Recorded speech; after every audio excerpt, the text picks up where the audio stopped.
another episode of Electrical Theology. I am your host, Charles. This is Esoteric Life Coaching.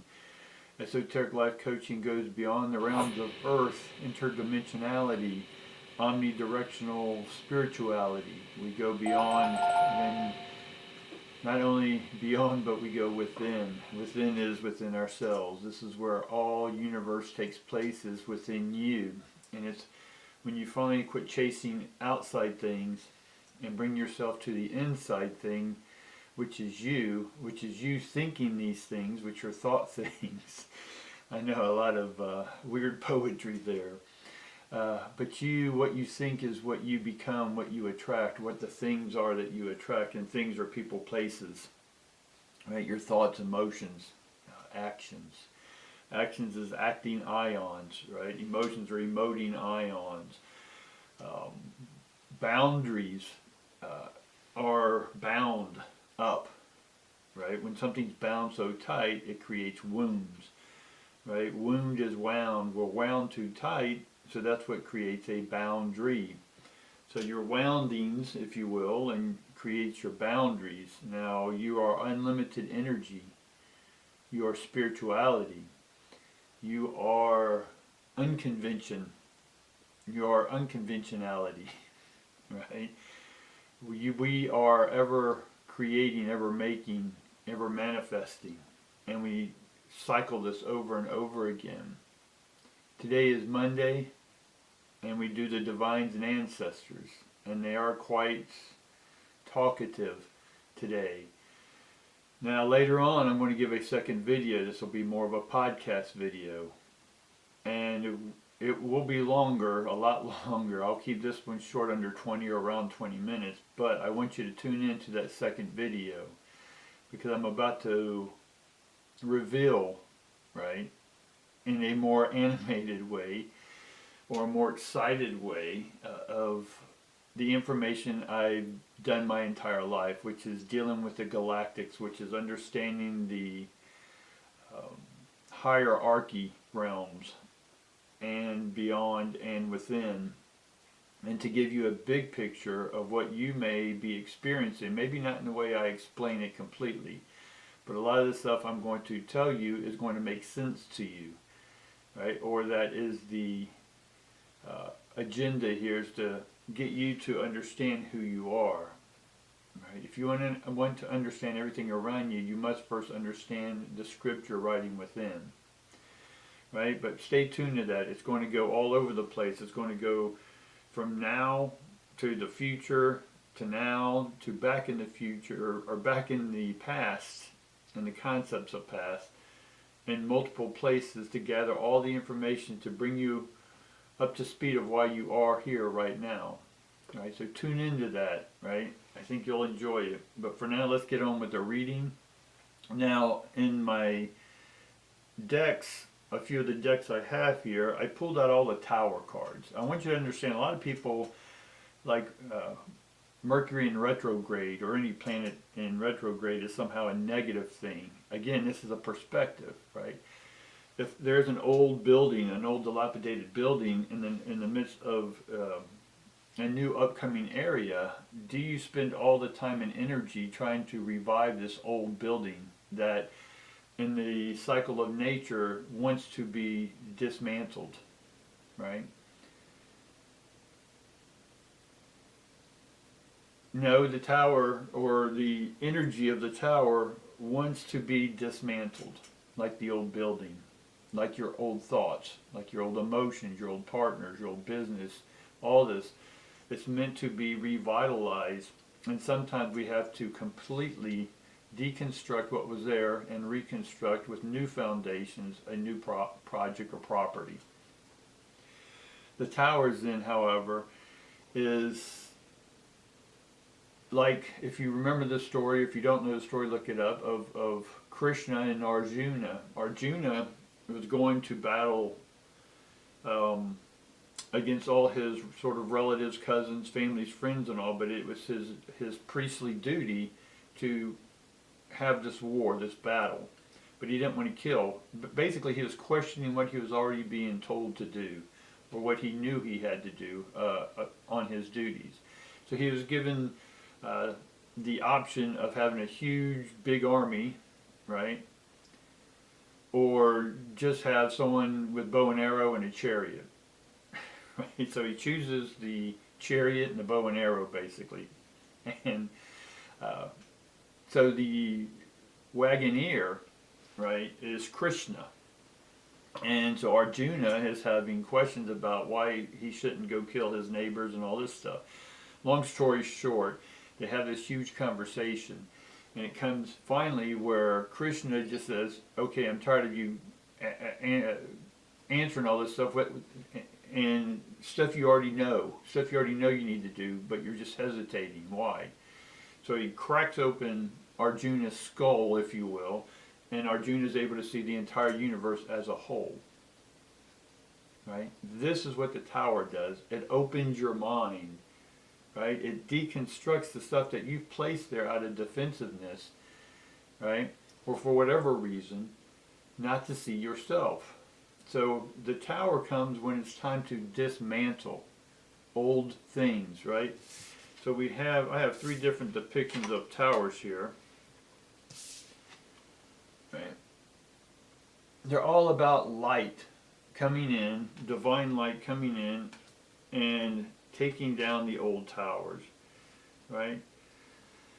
And what's dismantling is your divine light, right? It's your new designers, your new architects of your thoughts coming in, right, to get you to reassemble, right, from scratch or from brand new. Maybe take some of the old pieces, like a piece of the artwork or a piece of the construction, and put it into the new construction just as a representation. That's fine. Right? I don't want to forget all of my past. I like little resemblances or little memories of those, right, that I thought were great. Sentimental, right? So today's reading, we'll see what the divines are. Again, I've been cloudy, if you will, for the last few years, and we'll get into that in that second video. So you're going to have to watch that second video to really understand the reading of today. So let's just get into the reading of today. Got something in my eye.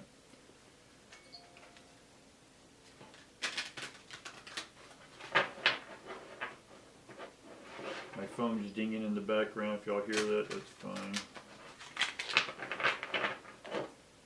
I'm excited to bring you the second video, and hopefully you won't get too radical, but I'll sort of lay a foundation in that video for you. Alright? We get deceit in reverse, which is great. We get a cornucopia, and then we get a broken heart. Now the deceit is in reverse, which is great, because normally deceit is that someone behind our back is trying to get one over on us or doing things behind our backs. This could be in a relationship, but again, with the ancestors and the divine sort of together giving us information, the ancestors can be telling us about heartache because of some deceit. Right, the heartache's here, deceit's upside down, but the heart's right side up. So the middle card is cornucopia, which means an abundance of things. Right, a whole lot of different things, and there's light coming in, there's transformation coming in. So are transforming the deceit that caused the broken heart. Right, so let's sort of just go on with that and see where it takes us. Okay. Y'all doing okay today? I like that my mind is finally beginning to clear up. Yes, we can say it's the planets, but I'm going to give you different definitions on that second video. So we mix the cards up, and of course we get the tower in reverse, which is great.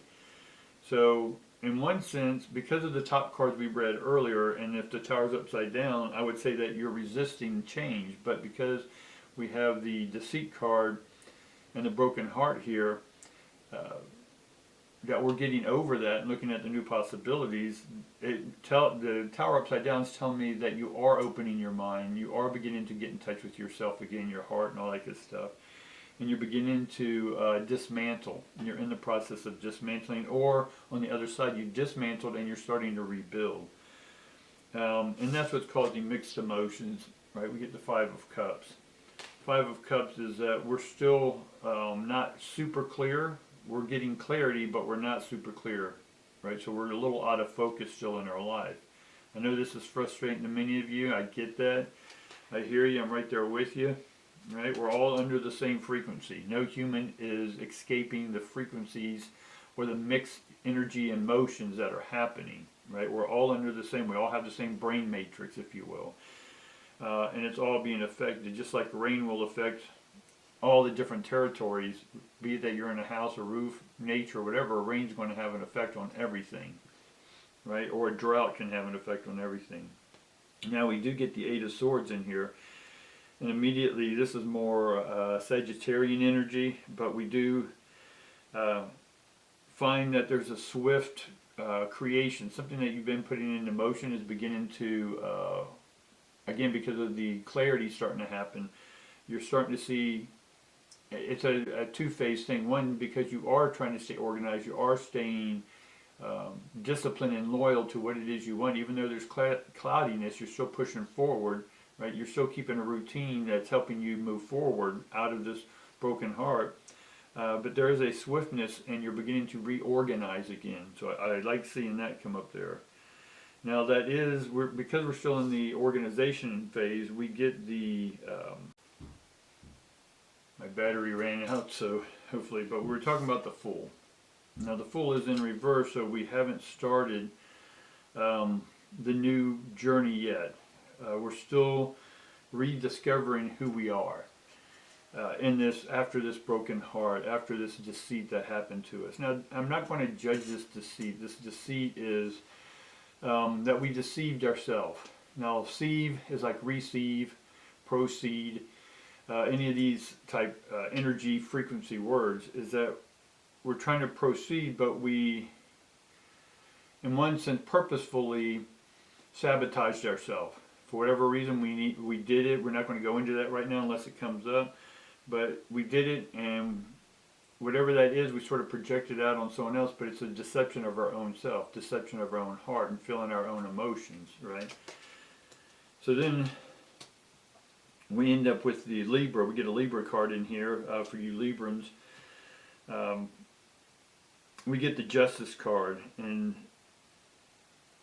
the Justice is that what you put yourself through, you put yourself through. Again, no blame, fault, victim. We're not getting into that realm. We're getting in, this is the ancestors and the divine. So this is divine messaging, not earth-based psychology. Right? So justice is, we get the Justice card, and the Justice is scales. And justice for me is stressful success. Right? You did what you did to create the stress to help you break and dismantle that tower.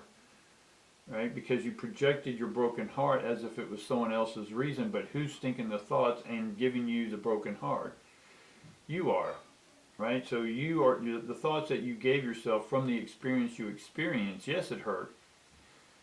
But then the thoughts thereafter, every thought thereafter about the broken heart, you had control over. Right?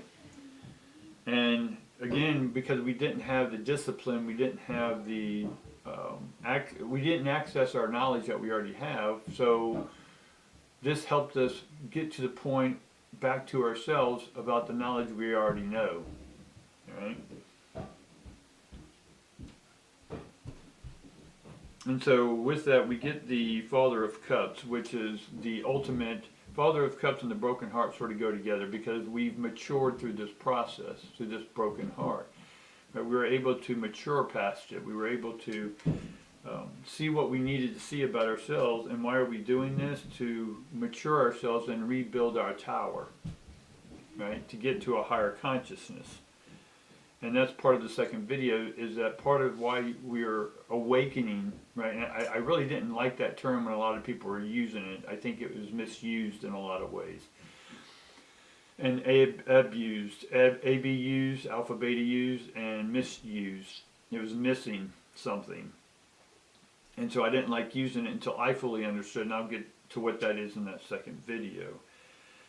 It's having to do with raising our consciousness, and I'll explain why that is again on the second video, of that the divines, the ancestors, the whole universe is itself being called to raise their vibrations. Our ancestors who are in, say, a yellow heaven is ready to go into a green heaven.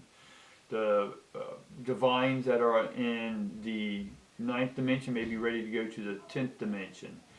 Again, diamonds, ions, two men's communication, a higher frequency. And so the earth is also being called to raise its vibration, not by any help by you individually or collectively, because the planet is its own consciousness. It has to raise its own consciousness. You can't do it for you, just like the angels or divines or ancestors can't do your work for you.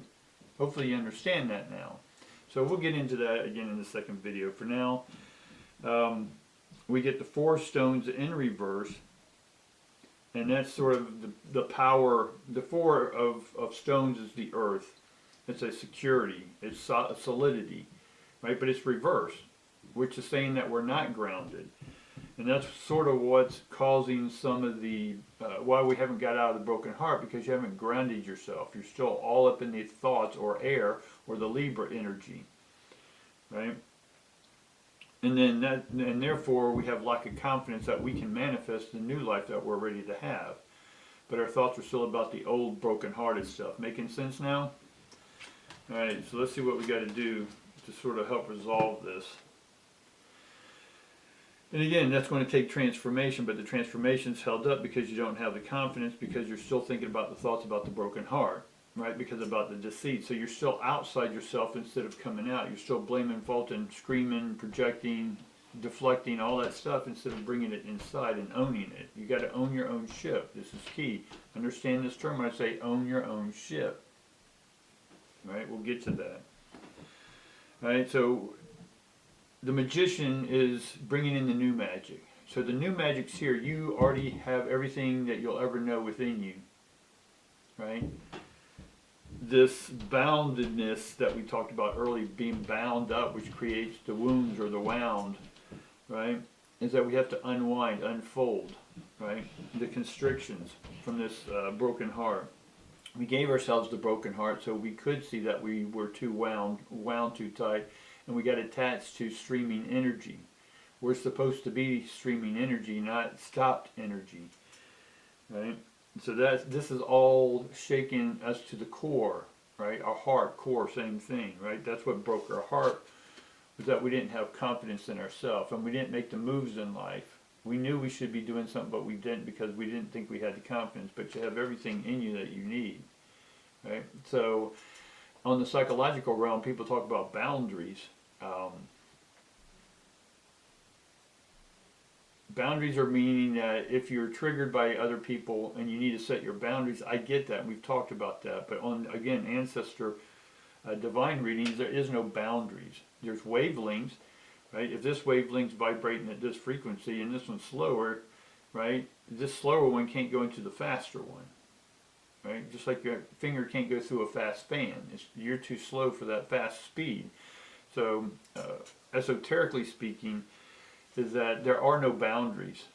We're all the same energy. How can there be a boundary within that we're all one and all that there ever will be, right? So on the psychological realm, we set boundaries. That's a healthy thing. Don't let people walk all over you, absolutely. But then part of our process is to eliminate the boundaries by understanding that there is no boundary to begin with. Just like people say, you need to think outside the box. No, get rid of the box. There is no box. There is no inner out, right? The energy is just energy. It's consciousness, right? It's both is and isn't. It's both form and formless, right? More Taoism. So in order to get this energy flowing, we got to balance out more of our heart energy. Right? We need to go back and meditate a little bit more, right, about what it is and why it is you're still choosing to deceive yourself. Right? And let's get that transformation going, right? But we need that confidence in one sense, but we also need strength. We had the strength card, right? But it's reversed. So I don't want to keep going on the negative, but it's because you're still having your thoughts control your emotions, right? Your emotions are in collaboration with your thoughts, right? You stream from space, from the no-thingness. And from the no-thingness, this starts folding into space, or folding out of space. I know that can get weird for some of y'all. But as it folds, ions fold in and creates realities, what we're in right now, in one sense, in a simulated reality. We're given the opportunity to see ourselves within that reality. And when you go to contemplate or contemplate with the template of the blueprint of space or cosmic intelligence, you're able then to see yourself in your own role that you're creating. All right? Think that about do it today, guys, and then I'm going to start making the second video, and I encourage you to really watch that second video. Links in the description below for everything to support this channel. I do personal readings, and if I have links below to that if you want a personal reading of what's going on in your system, in your world, be it personal, health, wealth, love, whatever. I am advertising those now. I had to get everything set up. I only do a limited amount per week because of everything else I'm doing, but I am open to opening that up for y'all now. So I look forward to you. Like, subscribe, share this video if it was of use to you, right? Especially if you're going through a broken heart. You need to ask yourself why you're going through the broken heart. Why it's to open the heart. Because your heart's too wound up. It gets triggered. And so the whole idea of having a broken heart is to open it. All right? Peace to all of y'all guys, and we'll see you later. Thanks.